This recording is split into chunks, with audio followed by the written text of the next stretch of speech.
Okay, here's your Malibu Monsoon 325. 335 is the same engine. They just got 10 more horsepower out of it. So a few parts really quick. This is your impeller.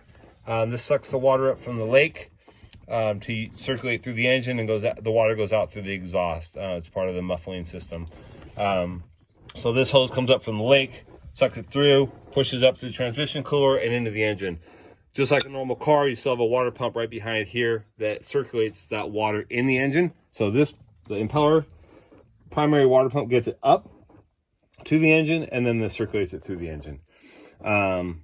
Simple alternator. Here, your belt, normal belt, just like an old car, older car. Now they use serpentines. Some of the newer boats use those Vortec engines with serpentines too. This is a Chevy 350 block. Same as my brother's 91 Sunsetter over there. Chevy 350 block, very common. MR uses them all the time, and even different sizes. It's the same block. They just bore it out and stroke it different for the most part to get to a certain size. So this one is fuel injected. You can tell by get an upper view of it here. So the Monsoon has this long thing here. The air cleaner, a flame arrestor really is what it is. If it backfires, keeps things from catching fire. These are your fuel rails under here. So if you take one quick look at it, you see fuel rails, like, oh, it's fuel injected. Pretty easy to tell. The MRs require 1540 oil. I'm not sure if this says it. This doesn't say it on here anymore. There used to be a label on here. They take 1540. That's actually a diesel oil. You usually find it a little bit off to the side of all the other oils in the auto parts store. I use the Shell T4 1540, but so 5 quarts, 4 for the engine, 1 for the filter.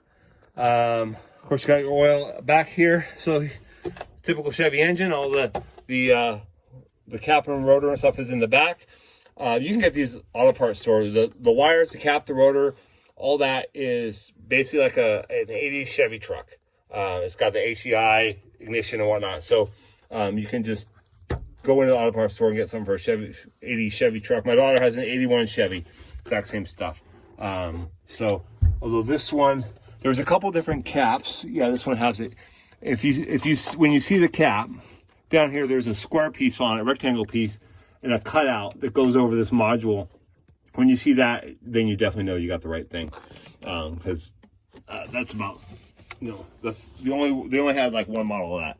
So and then a couple other things. So your computer's back here, relays and stuff, whatnot, is all back here. Underneath this, if I took this off, there's a plate there. Underneath the plate, back in this corner, there is a starter relay. There's one time that my starter wasn't going. That relay went bad. It was a little touchy, actually. It would go and sometimes not. So there's that relay under there. So if your starter's not spinning and all the cables look good, probably that guy. Couple other things. Back to oil changes. Right here, this is a releasable zip tie. I think they came with this one. Maybe I put this in. But this extra tube here, this is a drain tube. It goes to the bottom of your oil pan.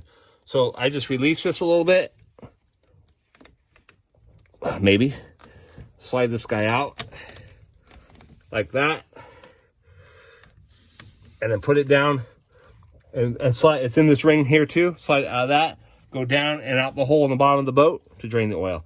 Oil doesn't have to be warm. What you do is just put it out there, put it over a pan, undo this cap, and walk away for a few hours. Don't need to warm it up. It'll be slower draining, but it'll all get there.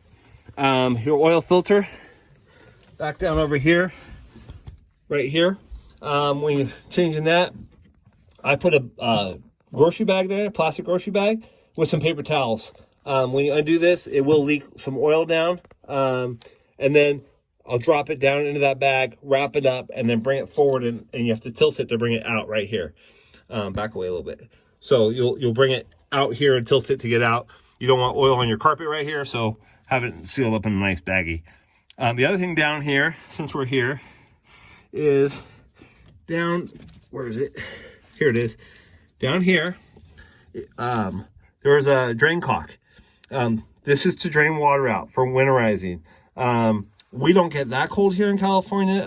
Where I'm at, Sacramento area, lowest we get is about 25 degrees at night. And mine's in a barn, so mine's pretty warm. But I just open this up, let it all drain out. The one thing though is you got to remember to close that back up, because you open it and walk away, you might forget. So make sure you close that back up. Let's see, we'll test it right now, because my brother's is opposite.